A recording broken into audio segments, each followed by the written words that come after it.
Beautiful. We look good. Everything's good. I'm going to arrange you. Maybe. No, maybe not. Nope, that's not what I wanted to do. Sorry. Okay. Perfect. All right.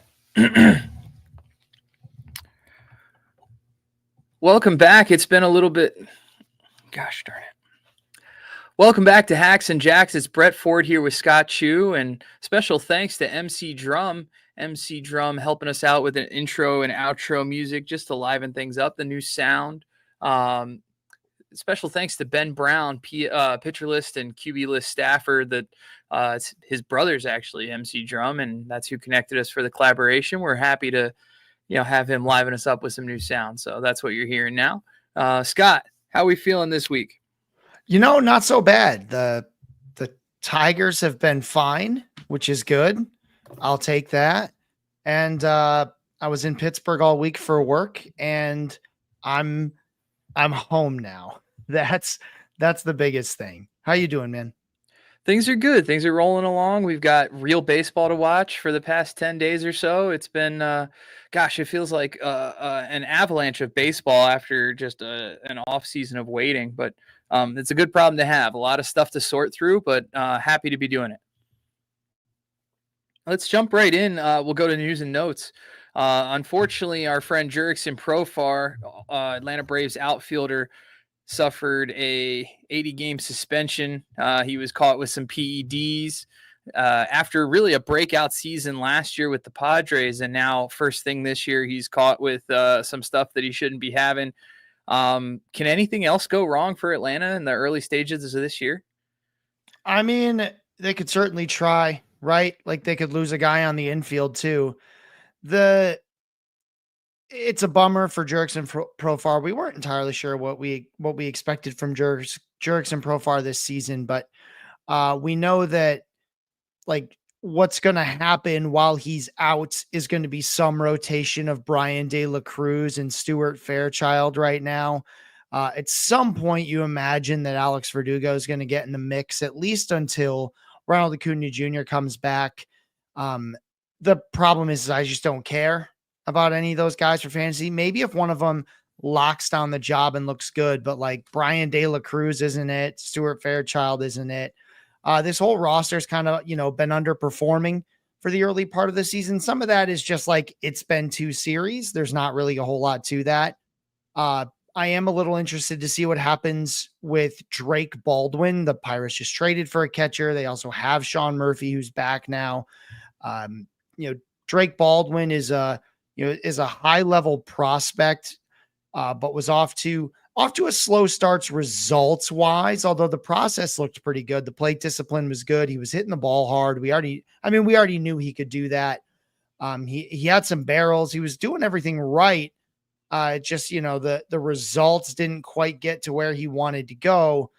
A lot of that just being a lot of balls to center and the opposite way, not a lot of stuff to the pull field. So we'll see if they send him down or if they just let him be the backup catcher. Either way, for single catcher fantasy wise, I'm not interested in a part-time catcher like that.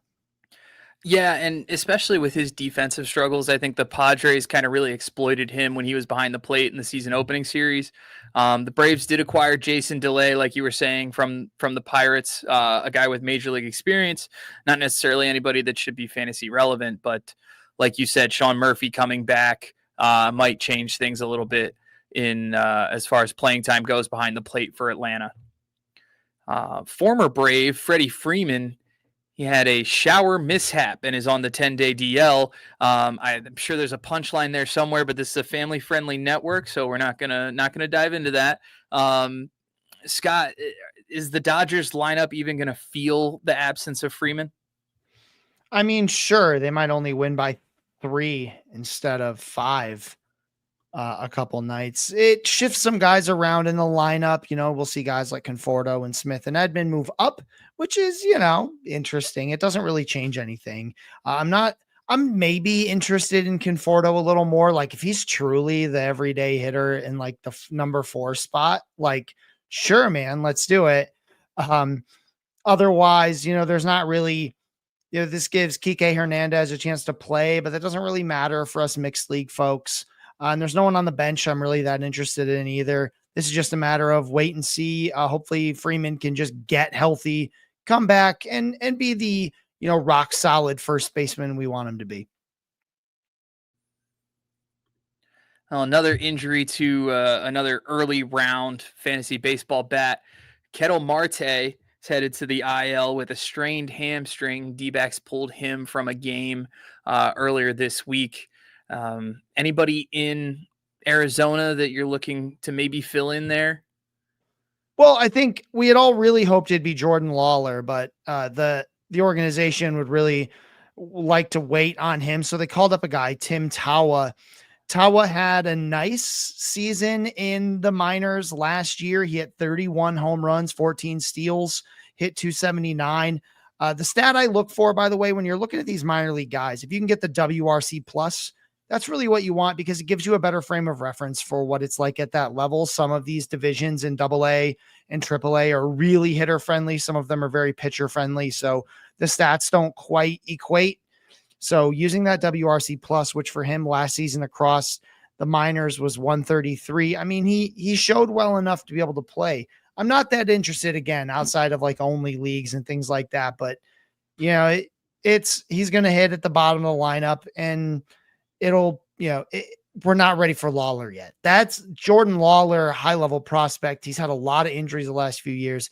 He's the one that when he's finally called up, I think it's going to be actionable in a lot of leagues, but Tim Tawa is more of just a dynasty and, dynasty and only league sort of guy. And even in dynasty, he's a little bit limited, a little worried about how that hit tool is going to look in the majors.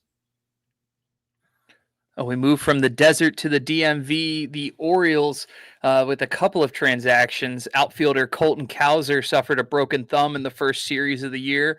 He's out 6 to 8 weeks, opening up some at-bats in the outfield. Meanwhile, shortstop Gunnar Henderson is back in action as of Friday. What are you thinking with the Orioles lineup and how things may shift there with those true transactions? Yeah, so, Cedric Mullins had been leading off, and I really like him in that leadoff spot. It appears they're moving him to just the heart of the order now, which is fine. You're just trading some runs for RBI. So I like that there. I think it works out. Gunnar Henderson, of course, he's going to hit the top of the lineup. He's going to be great. If he has a slow start, don't worry about it. He's still Gunnar Henderson. He just needed a little bit of extra time. So this isn't necessarily something I expect to be a lingering problem. I really do think he's ready to go. So as far as the rest of the lineup goes, no real changes, right? Like it's all the same guys. It's, in the outfield, I guess, it mixes up a little bit with Cowser. Heston Kjerstad would be really interesting if he can really find his power stroke, but I think they're going to platoon the heck out of that outfield. Tyler O'Neill will play when he's healthy, which, is a big question mark how often that will be. Otherwise, you're going to have Kjerstad, you're going to have Ramon Laureano. You're going to have, if Kjerstad wins the job outright, I think he's interesting in 12-team leagues. I think unless that happens, I really don't care about the rest of the outfield outside of Tyler O'Neill and Cedric Mullins. Yeah, and the Orioles, they're speaking as an Orioles fan, so take this with a grain of salt, but they feel like they came into the season with all this momentum, and they're one injury away from completely breaking down. Is just the way it seems with Baltimore. Gunnar Henderson coming back is great. Cowser being out kind of stinks, but this lineup can produce runs, and the pitching staff is just super inconsistent right now. So it's very curious to see what's going to happen there in Baltimore. Last news and note here, Dodgers acquire Esteury Ruiz. Ruiz stole 63 bases in 2023 rather. He was in AAA for most of last year. Is this a guy to maybe put on our watch list now that he's with the Dodgers organization? Well, he has this condition that's really bugged him throughout his major league career. It's called not being able to hit. So I think that's really something to keep an eye on. I'm not sure there is an answer to that. It's just, he can't hit major league pitching. He can run, he can beat major league catchers, but he can't beat major league pitchers. There's always been times where people want him to break out, but let's be clear. The Oakland A's weren't interested in starting him. The A's, like not a team known for its current depth, right? They started a lot of guys you've never heard of, and they did not have room for Esteury Ruiz. So, yeah, that's where we are on him. Again, very, very deep league if you want to chase steals, but I'm not convinced he even appears in 10 games. Well, that's it for news and notes this week. We'll be back as we dive into some bigger news stories, including touching on some torpedo bat sample sizes. We'll be back after this break. A question on YouTube about Veen in 12 teamers while we were recording. Zach Veen got called up by the Rockies. Oh, nice. Yeah, kind of exciting. It's super antithetical for the Rockies to do something that we like as baseball fans. But don't worry, they'll probably just bench him every other day and send him down. That's literally what I was just saying. Is like the thing that you think would be optimal is probably the thing that the Rockies are going to do the opposite of. Yeah. So, I mean, let's pretend they do the right thing. It's just going to be a matter of like, watch the strikeouts, right? So he had fairly high strikeout rates in the minor leagues. Hit tool is the question mark, not power, not speed. He should also be able to field in that giant park they have.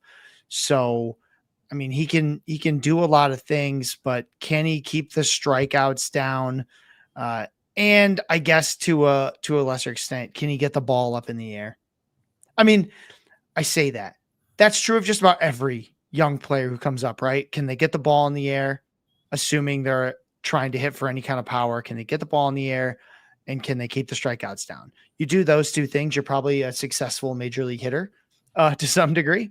So, I mean, that's what we watch, because that's also the toughest thing to adapt to when you're talking about going to major league pitching. Because even if you can get your bat on it, it moves more, it's faster, it's more likely in the zone. It's like major league pitchers do all these kinds of things that you just don't get a lot of exposure to in the minors. So you'll see two types of failures by young players. One being strikeouts, where they can't even touch the stuff, right? They strike out a million times and have to get sent down. Like Jackson Holiday in his first time up last year, he just couldn't touch it.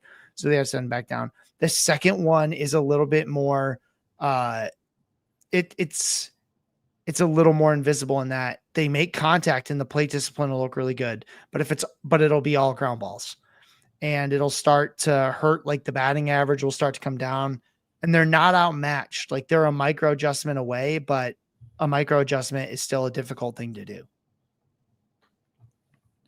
Yeah, and those are kind of almost harder to identify and be self-aware of too. Is those little things where it's like, well, I'm making contact. Well, you're making contact on borderline pitches and spots Bad contact. Right. And sometimes it'll even be it won't be a ground ball problem, it'll be a fly ball problem. So last year, that's what we saw with Spencer Torkelson. Is that pitchers made an adjustment to him, and he was getting the ball in the air, but it was like bad fly balls, right? Because the problem with fly balls is if they're not leaving the yard, they're outs. So he was hitting bad fly balls, and it just crushed him. And he seems to have made an adjustment so far, which I know we're going to talk about later. But those are the kinds of things that it's sometimes they can play through it, sometimes they can't. But it's the sign that a young player is dealing with some kind of adjustment period. It's pitchers have found a way to get them to pop out or ground out.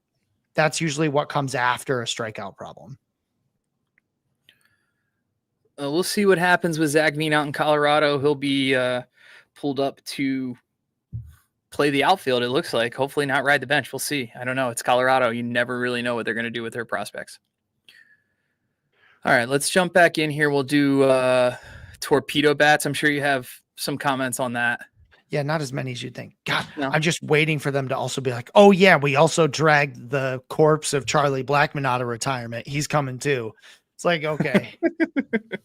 That's what I'm waiting for. All right. We'll talk torpedo bats for a couple of minutes. It won't be too extensive. I did think that this chart of, obviously small sample, but like the barrel rate changes I thought were at least slightly interesting. And then we'll get into the April 3rd edition of the hitters list. All right. Welcome back to Hacks and Jacks. It's Brett Ford here with Scott Chu, and Scott, we've got a lot to talk about. The first couple weeks of baseball has dropped us with a couple huge pieces of news, and seemingly the thing that's getting the most hype so far is these torpedo bats, where they've taken and remolded the shape of the Major League Baseball bat, putting more wood into parts where hitters are making more contact, which makes all the sense in the world. And we're seeing some dividends of that. Some hitters are seeing a distinct change in their barrel rates year over year. Obviously, very small sample sizes, but what are your thoughts on the torpedo bat and kind of the way that it's changed some of these guys for the better or for the worse? Yeah, so I've gotten to see some numbers, and number one, to understand, the torpedo bat is just trying to move where the barrel is, right? Like, where's the sweet spot to really, both those words are stats, but that's not what I mean. It's trying to find that perfect spot to make contact, and it's just trying to move it. It moves it about 2 inches up towards the label, the logos on the bat, so it moves it closer to the end of the bat. And that's all it actually does, is it just moves the barrel over. So it's not like this cheat code for every hitter in baseball who can just start packing wood in some part of the bat. In fact, most hitters are not really good candidates for the torpedo bat, because if you already barrel up the ball quite well, if you already hit the ball on the bat where you want, torpedo bat doesn't do anything for you. It just now gives you a thing that wants you to hit it on a different part of the bat. So so guys like Chisholm and Volpe, it's worth noting that Nestor Cortez was throwing batting practice to them. So they could have used a wiffle ball bat and probably hit it pretty hard. But it's an interesting thing. You see these barrel rates because that's what it's trying to do. It's trying to say, hey, this guy, he has a very specific problem. It's that he hits the ball a little too close to the end of the bat instead of exactly where we want him to. So why don't we just adjust his bat so that the best part of the bat is this place where he keeps hitting it, right? It's conceptually, it's like, hey, this pitcher always misses 3 inches outside. So why don't I just bring the glove in 3 more inches and let's see if that gets him to hit the corner, right? And like sometimes that works, sometimes it doesn't. But that's all they're really trying to do here is they're just shifting the barrel, right? Because again, worth noting, regular player is going to hit the ball where they want to hit it, and that's no longer like a sweet part of the bat. Now it's like this sort of dead part of the bat because of the way they've shifted the wood around. I think we may see a little bit more of this as we go. Right. But again, it's not a cheat code. It's a very specific solution to players with a very specific problem. Yeah, I thought it was kind of fascinating that so many Yankees had adopted this equipment change. Volpe makes a ton of sense based on kind of his swing profile and the way he was really getting jammed more often than not. And from what I've read, it was kind of an Anthony Volpe issue that has kind of picked up within the clubhouse, and other guys are trying it. Other guys are liking it. So I was surprised at the universal adoption. And when I say universal adoption, really, it's only been 4 or 5 Yankees in the lineup. Aaron Judge has come out and said, I don't want this. I swing just fine. And Aaron Judge, you're right. You do swing just fine. You do hit the ball just fine. Yeah, this makes him worse. The torpedo bat makes Judge worse. And it doesn't, it doesn't fix timing problems. It doesn't fix contact problems. It specifically addresses quality of contact for players because they're hitting the ball a little too high up on the bat. Right.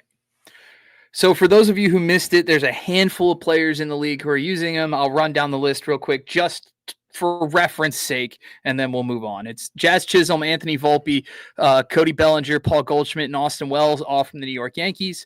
Ellie De La Cruz, Alec Boehm, Adley Rutschman, all using the torpedo bat. O'Neill Cruz, Dansby Swanson, Jose Trevino, Ryan Jeffers, Junior Caminero, and Francisco Lindor. As of April 3rd, those were the reported players using the torpedo bats. Most of them had seen an increase in barrel rate in the, again, super small sample size from 2025 over their 2024 rates, some of them had seen a decrease.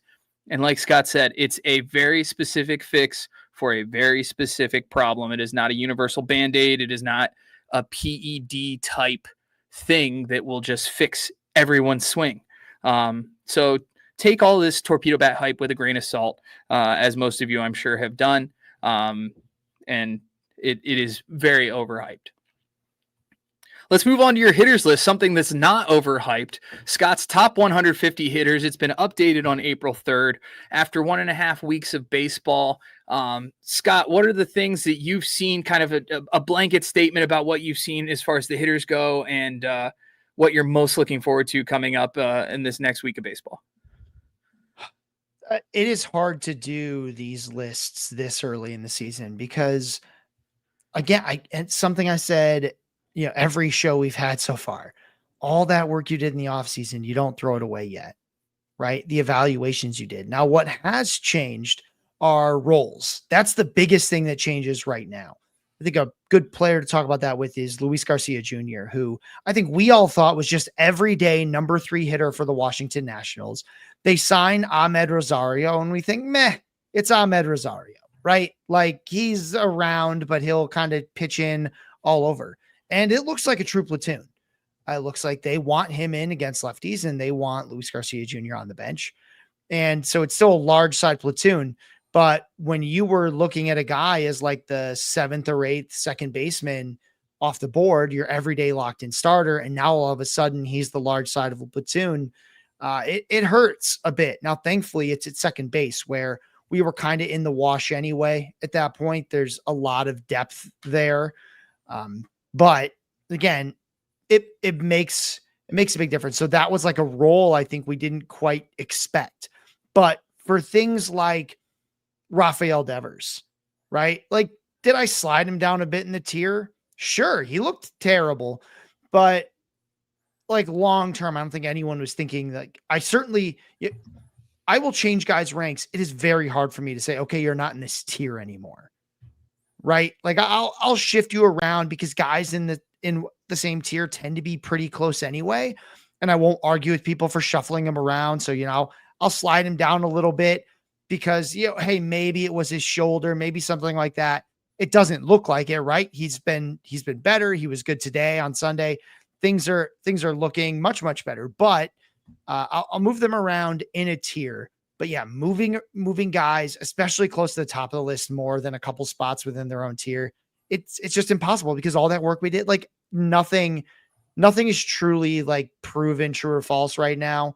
But more importantly, like if you had a strong belief on draft day, it's going to be very hard to have a week and a half worth of action at a time when what's the league leader in plate appearances coming in today? Like 30, right? Like it's a tiny number.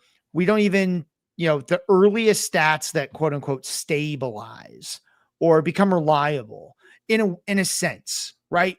Before, I think the better word there is meaningful. When these numbers become meaningful, pretty much none of them become meaningful before 50 plate appearances. Like there's a couple, right? Like max exit velo. Like if you do it once, like that's a pure, like you show it, you own it sort of skill. But after that, like batted ball profiles, the batted ball stuff, that's like the hardest to get a good sample for because we just don't have that many of them. Right. So it takes longer to get a decent sample. So the ones that stabilize quickest would be like decision value type stats. So that's like strikeout rate, walk rate, those kinds of things. Those become meaningful earlier, and it's 50 plate appearances. So we're still about a week away or so for most players. Well, you talk about this small sample size and how really none of these stats really prove anything yet. Are there any concerns with these underperforming guys? I'll throw some names at you and you can, come up with your own if you have them. But guys like, Marcus Semien, James Wood, Luis Arias, these guys that are still in the same roles and are getting the playing time that we expected them to do and just are slumping to begin the season.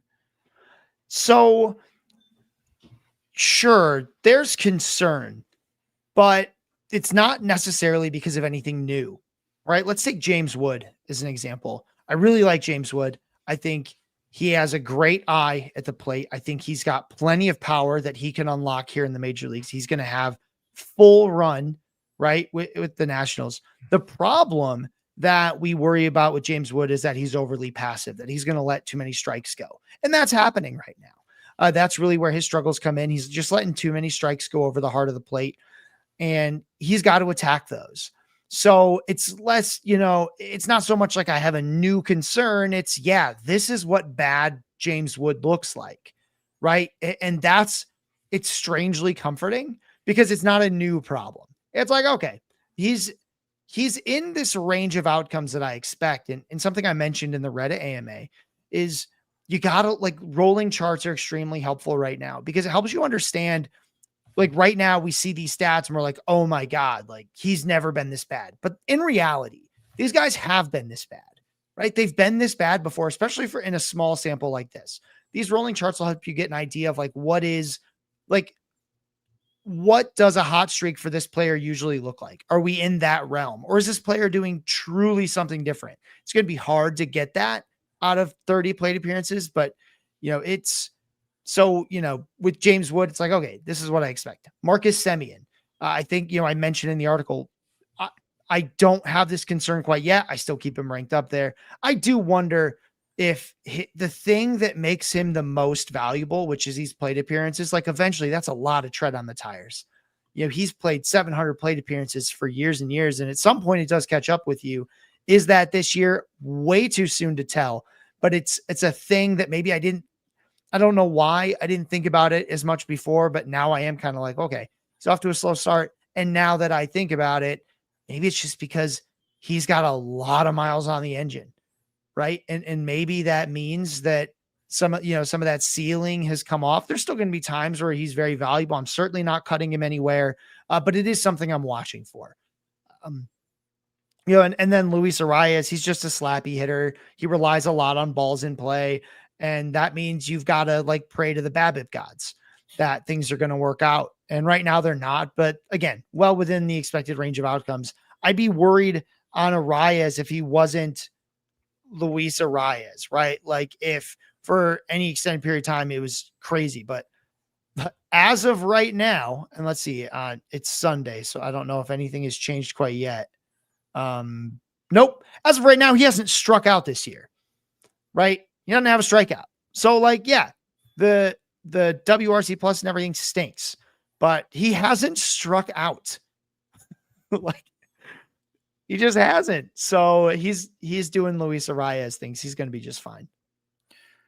So other than Luis Garcia, who we talked about, he's had a significant role change, which is why you dropped him significantly in your list. Are there any other guys that may have dropped from one tier to the next or more than that? The list, the numbers that I'm seeing, really the only guys that have dropped, most of them have dropped because other people have exceeded or, passed them in the list. But I guess the only big numbers I see other than Luis Garcia are Brendan Donovan, who dropped to spot number 123, and then St. Louis Cardinals shortstop Mason Wynn, who dropped a tier as well, down to 134. Yeah, Mason Wynn's the big one that you notice there. And that is because he is not leading off, right? In fact, the feature guy of this article, Lars Nootbaar, has been the leadoff man for the Redbirds.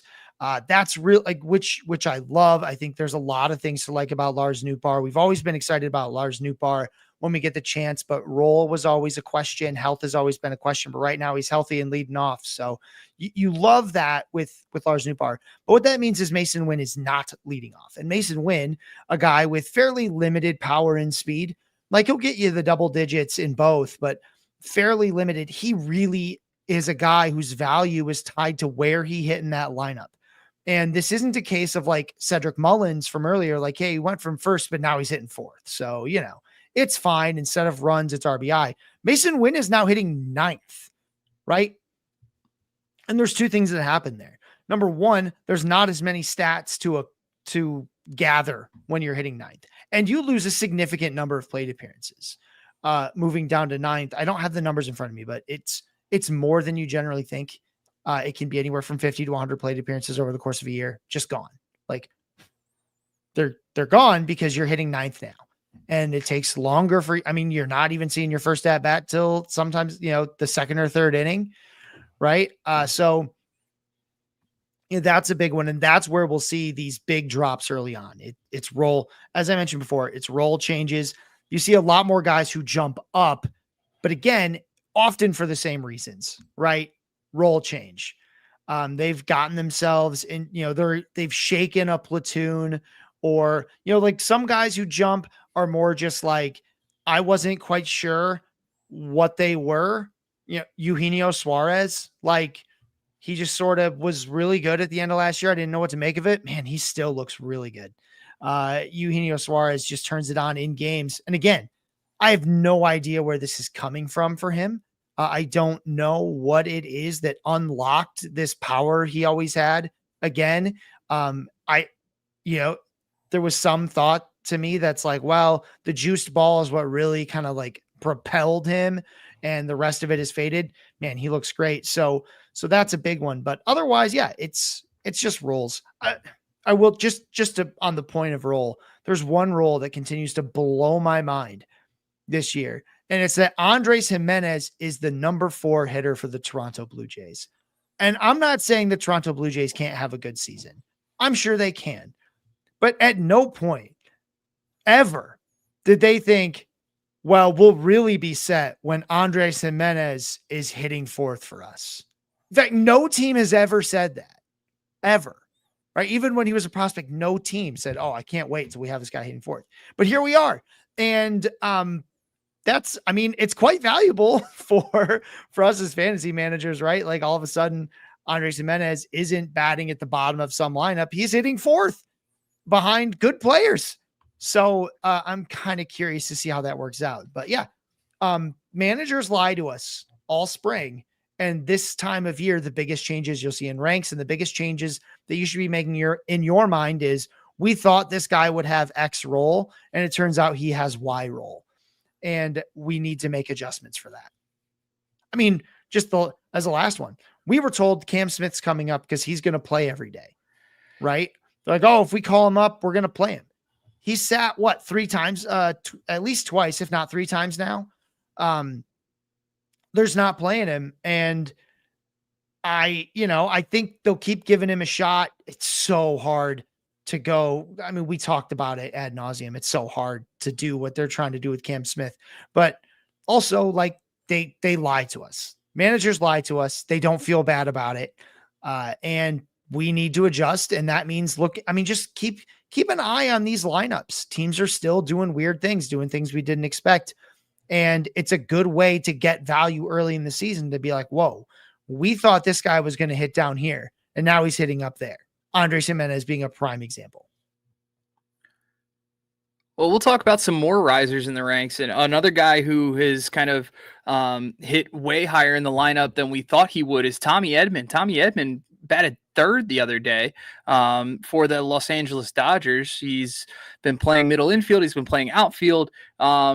And I am stoked because I have him just about everywhere. But Edman has also climbed the ranks a little bit in your list. He's jumped from number 134 all the way up to 120. I think that's a tier leap. Edman's been one of those guys that has exceeded expectations in the early going. Oh, for sure. Like, granted, his OBP is 268, but why walk when you can hit? Right? Yeah, he's hitting the cover off the ball right now. 5 home runs already. He only had 6 last season. Granted, he didn't play that much. Healthy Tommy Edman will probably keep moving up until he's in the 80s or 90s or so. Maybe even a little higher if he stays hot. The question is, how long will he be healthy, Tommy Edman? Because I don't really doubt that talent-wise, this guy could hit by the end of the season 20 home runs, steal 25 bases. Like that's not really something I doubt. It's a matter of, will he play enough for that to happen? Right? And there was a time when he was playing lots of games, but of course he missed almost all of 2024. He missed a chunk of 2023. Is that better now? And it might be.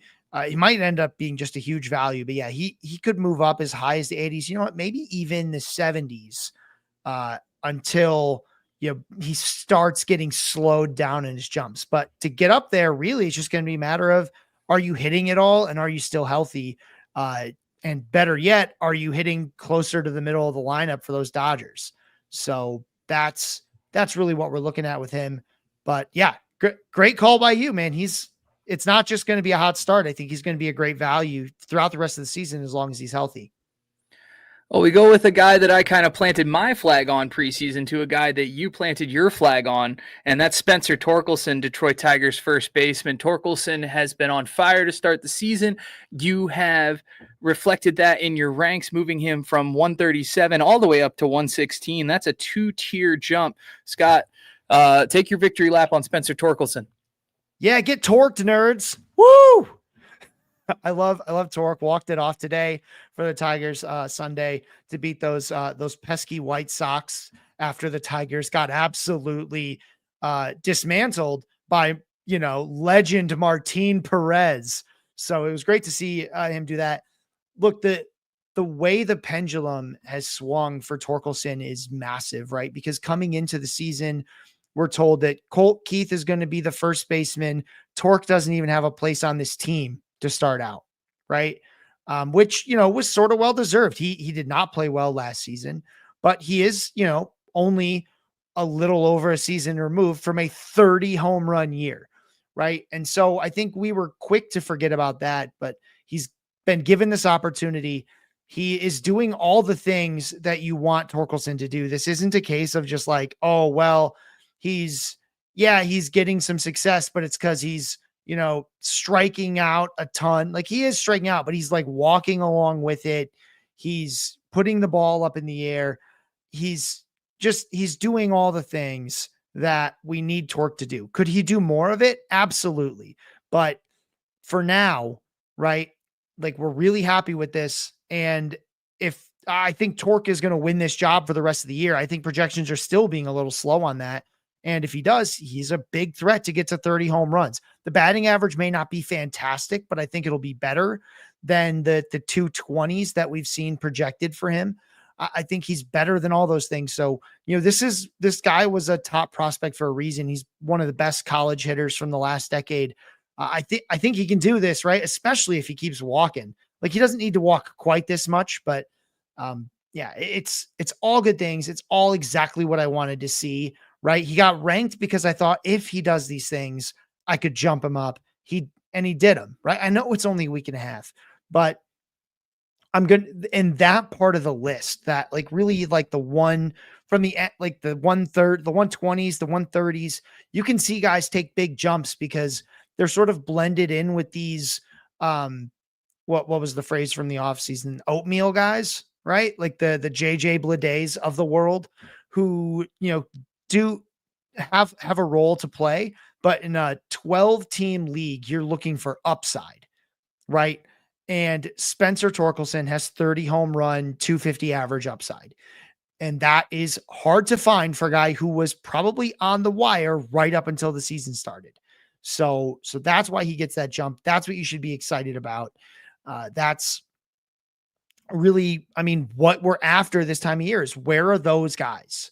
Right? Where are those guys that aren't just hot, but have upside to be someone that really sticks around all season long? Because some of these guys that are hot right now are not that, right? Some of them are they're limited hitters who are just hot for a week, and guys get hot for a week all the time, right? I talk about anyone who's in the major leagues can have 50 plate appearances where they are just amazing, right? Anyone, right? Aristides Aquino can come out. He was a major league caliber player. He could come out and set records hitting home runs, right? The question is, can they make adjustments after that happens to stick, right? That's where we see the other real questions. And that's where, that's what I want to see with Torkelson. It's also, it's something that I don't worry about with Edman. I've seen him make adjustments many times, so it's not a concern there, but other players, not always quite as confident. Very interested in what Wilyer Abreu is doing, because he's a very aggressive hitter and he's walked a bunch to start the year. So that's something different I'm very interested in seeing. But other guys who've started the year hot, like Geraldo Perdomo is exactly what I thought he is. And his hot streak right now is just, like he's got one home run. He doesn't really have very many walks or strikeouts. He puts the ball in play. Yup, that's normal for him. And he's hitting for a high average, which, yes, that's normal for him. So that's just a hot version of Geraldo Perdomo. Ditto like Sal Frelick. Like nothing new here that really that you can really get interested in. I think the guy that everyone is asking me about and who, may or may not be going on the IL soon. I don't think we know quite yet. That's Ivan Herrera. That's the one that's a little different. Herrera, a guy who, as Kyle Bland pointed out, our process metrics just loved Ivan Herrera last year. And, he's got 4 home runs. Granted, 3 of them come in the same game. Dude was just dialed in. And one big game right now makes a whole stat line, right? Your whole stat line can come from one game and still carry you. It can carry you for 2 weeks, really. So how much he carries over, I'm not sure. I think the thing I want to talk about with Herrera is, again, it is for Herrera 22, I think with today, 23 plate appearances. Please don't cut your top 7 catchers, right? Like I got a lot of, if you drafted Wilson Contreras, who's off to a slow start, just wait it out. Like don't swap him, like play the safe move. I know you're going to be like, oh, I can't, but Herrera's just out there and someone should scoop him.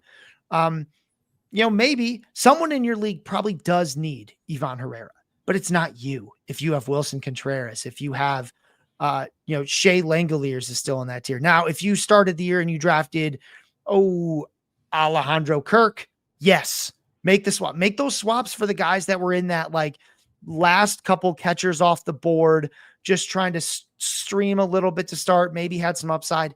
Those are the guys that should be like, those are the players, the managers that should be thinking Ivan Herrera now, right? Ride the hot streak, see if I've got something that sticks. But even if Herrera has like this great season that, his upper level projection season, we're talking about maybe one of the top 7 catchers in the league, maybe, right? So you don't cut a guy who's already there for a guy who might get there, right? That's the perspective you got to keep when you're looking at some of these hot starts. Right. And the concept is evergreen, right? That concept that you're talking about applies across the board, not just to, this specific player. Ivan Herrera will go on the IL beginning tomorrow. But like you said, we can't just go with the shiny object that's performing well and drop the sure thing, or at least the proven thing. Maybe not the sure thing, but the proven thing. Another catcher who has popped off so far in the first 10 days of the season, Hunter Goodman out in Colorado. He's catcher eligible in almost all formats. He has DH'd almost as much as he's caught, which is great for managers who are looking for extra volume. You want to touch on Goodman real quick? Yeah, it's a bit of a bummer that he's been not very good in Colorado so far. Something to note is that the Coors effect actually goes both ways. So it really hurts hitters as they leave Coors because balls all of a sudden move like 1 to 2 inches more than they did a day before. Right. So you have the read down. You're like, yeah, that's a slider, and you miss it because it moved more than they did when you were up in the mountains. It happens the other way too, where they don't, you're up there and you've been playing at sea level. And then all of a sudden, the ball's not moving as much. You miss it, right? I mean, it's if you like way oversimplify, it's sort of like the change-up effect, right? I knew exactly where it was going to be, but I swung right through it because I missed the timing. Only now it's the location. Breaking balls aren't going to move as much, and they're not going to just immediately jump on that all the time. So there is a bit of adjustment that happens there. Our issue with Hunter Goodman coming into the season is he going to play enough? We were wondering that. We weren't sure what kind of role he'd carve out, but he appears to be both a 50% catcher and, a DH when he's not catching pretty much all the time. He hasn't sat this week. He didn't sit for the whole week. That's huge. So he should definitely be scooped, even with this, less than exciting couple of days in Coors so far. Again, not a guy that I'm dropping one of those top 7 or 8 catchers for. But if I started out with the Alejandro Kirks of the world, or just really, again, last pick catcher kind of thing, that's when you go in. Goodman, unlikely to be super helpful in ratios over the course of a season. He almost never walks. He's very aggressive. He's going to be up and down, but he does hit the ball hard enough, right? He barrels it up plenty. We saw that last year. We've already started to see it this year. Even with the batting average, it's probably going to be closer to 200 than 230 throughout the course of the season, or, maybe better. He only hit 190 last year in 70 games. He won't help you there, but there'll be plenty of home runs, especially as a catcher. He's a definite difference maker in 12-team leagues. If you can't start him at catcher, he's interesting, but less so, because I'm not sure he's that much better than in like a standard 12-team league than the other outfielders you might find, but he's a good streamer if you can only play him in the outfield. And last but not least, we'll touch on rookie second baseman from Boston, Christian Campbell, who's had a nice start to his career. He made the team. Boston kind of forced their hand and everybody else's hand and stuck him in at second base, even when his spring numbers didn't necessarily dictate it. And he has proved the Red Sox management right so far.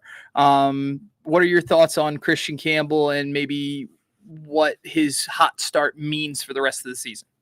Well, I mean, I think the overall projection on him is still about the same, right? Upside is maybe like a 2020 season right now, 20 home runs, 20 stolen bases. More likely, I'd probably start at like 15 home runs, 15 stolen bases with good ratios and hope to see if I can get a little bit more juice. Either way, he's a very, very startable second baseman. And I think the thing to point out here, it was him and Cam Smith that we talked about a lot in the preseason. And as far as spring numbers go, Cam Smith's were way better.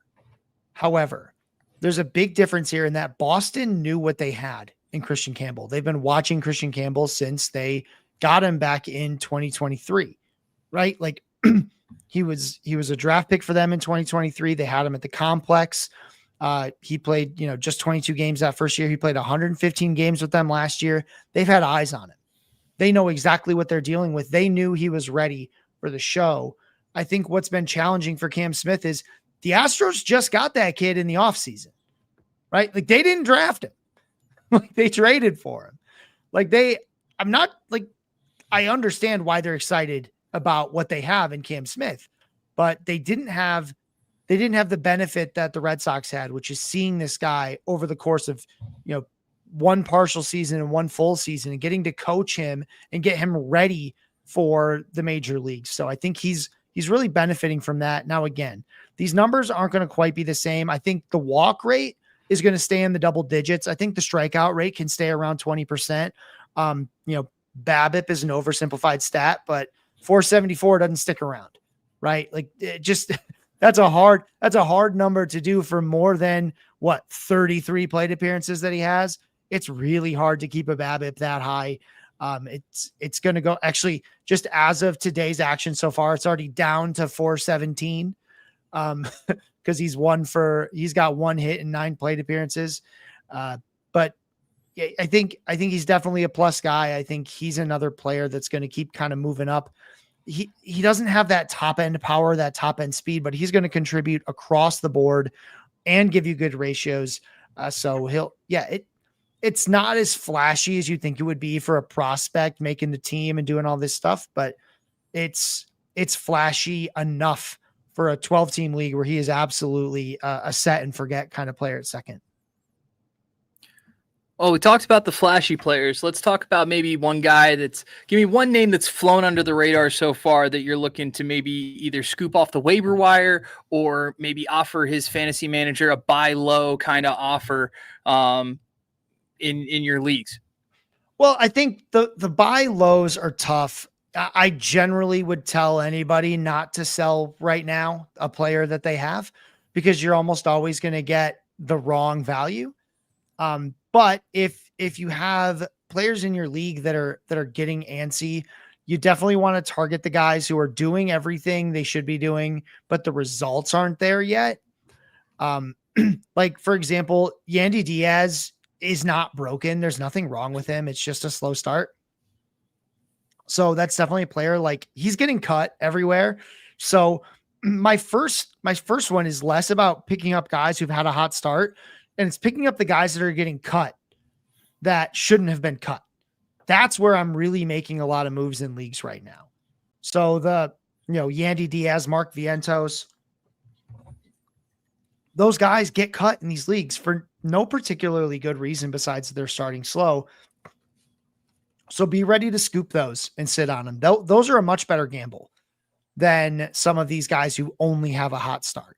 Now, for the guys with a hot start, I know I got a lot of questions on Ben Rice. He's worth a look. I'm very interested to see if Ben Rice can make an adjustment. We already saw him do this once, right? We saw Ben Rice go off last year when he had catcher eligibility and wasn't able to keep it up. So I'm not sure how I feel about that. Jacob Wilson, shortstop for the Athletics. I think he's a really interesting one. He doesn't have a walk or a strikeout yet.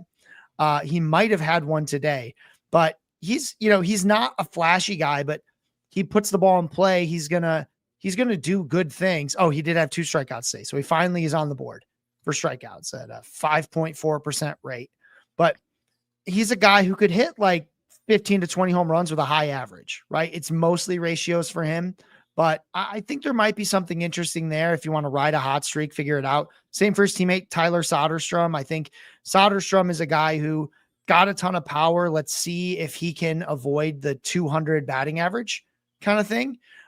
He's sort of like what I want, when I talk about torque, I say, hey, this is what I think he could be. Soderstrom's that, except he hasn't done it before, right? Torque did it once already. So there's a bit more comfort in making that projection. Soderstrom's the type where it's like he could do that, but we haven't actually seen it over the course of a whole season.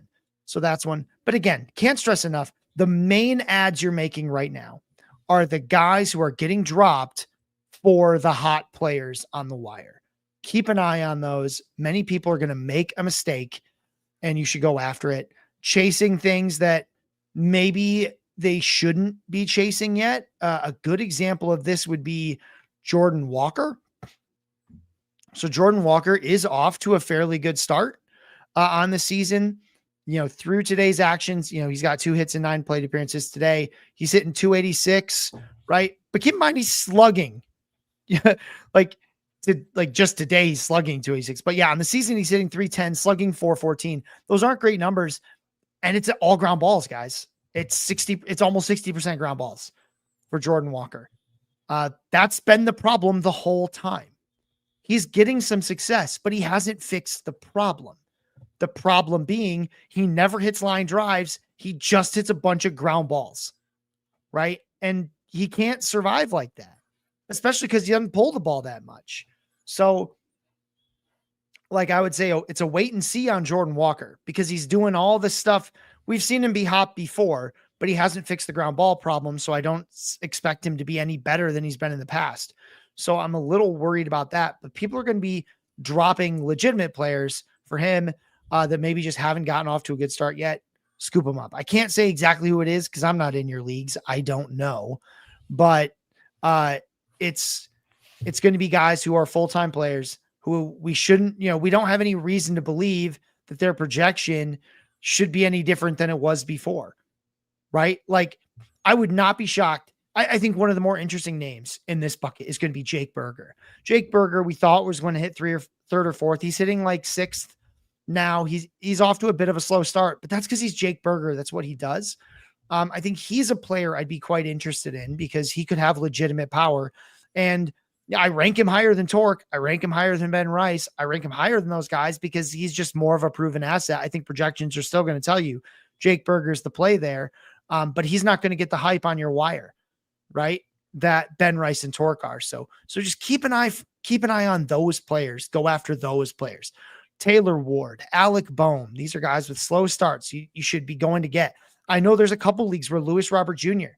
has been cut. And I get it. He's incredibly volatile, but he's as good of a bet as anyone to sit on your bench for a week or two to see what you can get out of him, because he has extreme talent, more so than the other guys that are sort of on a hot streak to start the season. So that's what you should be doing right now. That's how you can get ahead. It's not going to be some of these like names that, we didn't really expect to be doing anything and that may not be doing anything in 2 weeks. It's the guys that we spent all offseason talking about and what their path to success looks like. No one's path to success required them to be good for the first 30 to 40 plate appearances. None, right? There's no player that was true. So go out and get those guys if they've been cut. Yeah, we're only 5% of the way through the MLB season. We are 5% of the way through most players' plate appearances. So if anybody's projected for 600 plate appearances, they've only had 30. That's only 5%. So just stay the course. Keep your guys, stay the course, and let them do their thing, I think is what Scott's been getting at for the really the course of the whole podcast. I mean, it is. It's a lot of talking to make a very simple point. It's like very few players have showed us that what we thought about them in the winter is completely false, right? That just hasn't happened. So just don't worry about it. Like there was a lot of folks that were worried about Jackson Chourio. He has that golden sombrero to start the season. I'm sure maybe it was a bit of nerves. He's leading off opening day, a role that he's probably going to hold for quite some time. It didn't go great, but he hit 2 home runs today, hit one yesterday. I mean, he's turning it around pretty quick, folks, because that's what he is. He's the guy we thought he was, right? It just was a slow start. Like that's okay. It could be slow for another week and I would be fine with it. You know what I mean? Like it's 14 strikeouts. Yeah. Totally. I think we can summarize pretty much all of our fantasy advice right now in really one trending meme. And that's the hold up, let him cook. Like give it time, guys. Let him cook. Give it time. Now, again, that doesn't mean like you shouldn't do anything, but you picked a couple guys with your last couple of picks. Those are the ones you're cutting for the Ben Rices, the Spencer Torkelsons, the Jacob Wilsons of the world, right? Those are the guys you're letting go. You're not letting go the guys you took with your first 12, 13 picks, right? Because those guys, like, let them cook, give them time to be who they are. I really haven't encountered very many players who are so bad right now that I'm like, you aren't what I thought you were, unless I thought they were going to be bad, right? There is a chunk of players who are in that boat who are still just proving us right. Those projections are valuable for a good reason. Like Nathaniel Lowe is not going to strike out 51.5% of the time. It's not going to keep happening, but he's hot right now. He's swinging the bat hard. He'll get there, right? Rafael Devers. I mean, Jazz Chisholm is striking out a ton for all his home runs, right? Austin Riley's off to a slow start. Like that's okay. It's totally fine. Like, let that go, right? I'm not worried about any of those guys. Even Trevor Story, who has like no walks and a bunch of strikeouts. Yeah, I know. That's what I thought he'd be. He's also got 2 home runs and 2 stolen bases. That's what you drafted him for. You drafted him for a volatile batting line, but power and speed. There's no like, well, are you worried about? No, I'm not, because he's doing exactly what I thought he was going to do. It just looks a little extreme right now because it's a very small snapshot. So this is a great comment from YouTube that kind of summarizes what question I was about to ask. Someone said, everyone preaches patience, but every year there are studs that bust and unknown young players that break out and end up making a difference. So how do we differentiate between, the guys that we, we drafted and we think we're going to do well versus, basically how do we decide who to hang on to and who to cut? First of all, I just realized I can see the comments on YouTube. It's cool that people are here. I don't think I've ever done that. Like usually I have one audience member and it's the other guy doing the podcast.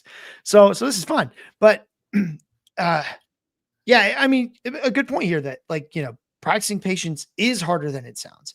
And it's less about saying don't make any moves. I think that's the wrong interpretation of what we're trying to say. We're, like when we say let them cook, we're talking about the guys that you drafted with real expectations, right? Every draft you had your solid picks, those first, that core roster that you built, and then you took flyers. The flyers, that's where you do the burn and churn to find those breakouts, to take chances on those breakouts. And sometimes you're going to cut a guy who ends up breaking out later. Like that stuff's okay. That's where you're allowed to do this, right? Like Nick talks about this a lot. The last couple picks in his drafts were the guy, like were for streaming pitchers, were the ones that had good matchups early, right? Because they faced the White Sox, they faced, some bad offense, they faced the Rockies on the road. Those are the team, like those are the guys that are also getting cut when he's like, oh, maybe Jordan Hicks. Yeah, I haven't listened to him recently, but like if Jordan Hicks is interesting to you, those are the guys you cut, right? Don't use performance on your team so far to be the judge of who you're going to cut. Save that for the month of May, right? Right now, what you're using is what guys I pick up, even if they're off to a little bit of a hot start, right? If their upside isn't that high, that's what I'm trying to swap out, right? The back end of your roster. Keep burning and churning that. You're going to do that all year till you have something that truly sticks. That's where all that comes in. You got to leave the top part of your lineup alone. All right. Well, I'm thinking that's going to be, I'm probably going to wrap here. I think we've beaten that topic up pretty good. And I think that, I just need to kind of transition to an out here. All right, I'll do that now.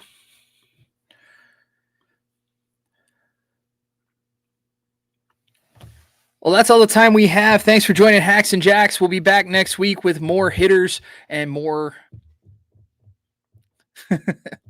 Thanks, guys. Appreciate you tuning in. I'm going to try to not suck at this. Hold on. And I'm going to go through these questions, guys, and I'll try to answer them if you still have them. So if they're about pitchers, I'll try, but not the thing that Nick wants me talking about most of the time. I'm in hitter jail. I just stay there. All right. Thanks for joining us for Hacks and Jacks. We'll be back next week with more hitters. Scott, blah, blah, blah, blah. Talk. How now, brown cow? Okay. Thanks for joining Hacks and Jacks. We'll be back next week with more hitters. For Scott Chu, I'm Brett Ford. We'll see you next week. This MG drum taking us out. Okay, that's good enough. I will take that. Yeah, I mean, you can always re-record a little piece of it later if you want. Yeah. All right. Thank you all for tuning in. We appreciate you. Scott, thank you again for joining me. I'm going to end the stream. Oh, hold on. I want to tell him about Caminero. Sorry, you're answering questions. Yeah. Caminero is in that boat of he's fine, right? I know this question was asked like before I went on that little rant. Caminero, going to be fine. As someone pointed out, bat speed's amazing. The elite skills are all still there. It's just the performance itself that's lagging. Hold it out. Don't worry so much about that. Look, you're going to lose matchups in season. You're also going to lose, like you might lose your first one, right? Nothing to panic about. It's okay. Caminero has more upside than probably any third baseman who's going to get called up this year, right? So if you want a third baseman with upside, it's the one you got, not the one that you're hoping for later. He's like the premier young third baseman that you were waiting for. It's him. So, think of it as your gamble play. Like, yeah, you already made it. You took Caminero. So don't worry. It's going to be okay. Oh, and if it's not, we'll cry together. That's what we'll do. I just spent $327 in FAB and TGFBI. On what? The pitching. Oh yeah, that sucks. I had David Bednar and I had to get Dennis Santana. So I used about 200 on him. Yeah, I mean, David Bednar, man. Like that's. I saw it coming. I saw the writing on the wall. It just, I needed saves. It's great. I don't know how Rick does what he does, man, because relievers all of a sudden just suck. Like they suck one day. Right? Hitters, it's usually a bit more gradual, right? Like we kind of see the flaws and it's slowly. No, one day a relief pitcher walks out there and he's just like, yeah, my fastball's not good anymore. It's just gone. between that and the fact that like I'm pretty sure managers just have wheels in the back of like the tunnels to the clubhouse that they just go down and spin and they say, who's going to take the ninth inning tonight? Oh, it's Dennis Santana. Okay, yeah, run him out there. The Pirates would never pay money for a wheel. That's fair. That is fair. It's someone downloaded a free app. That's what they did. Man. That's funny. Hicks or McGill, better ad. I mean, depends on what you need. Trevor McGill is a closer. I think they're talking about Ty Lord. Well, as he's known. Yeah. Oh, I don't have the matchups in front of me. It's all matchups at that point. I can tell you Hicks has at New York Yankees on like Saturday this week. So immediately that's not a great matchup for him. I think McGill might have the Marlins. Yeah, it's one start and it's against the Marlins. Love that. Yeah, I was going to say this week it's McGill. I think long-term might be Hicks, but I think this week it's McGill. McGill this week. Yeah, for sure. Because it's only one start for Hicks and it's at New York. No thanks. Yeah, no, I picked him up, but I'm going to be sitting him on my bench. Yeah, versus McGill at home versus the Marlins. Yeah. That's an easy one, guys. Yep. Like, again, not the pitching guy here, despite working for this website, pitcher list. But yeah, that one is a decision they'd let me make. All right, cool. All right, we can be done. All right, Scott, thanks again for your time, buddy. We'll see you next week. Gentlemen, gentlemen and ladies, thank you for tuning in. We'll see you all around the same time next weekend. Take care. Later.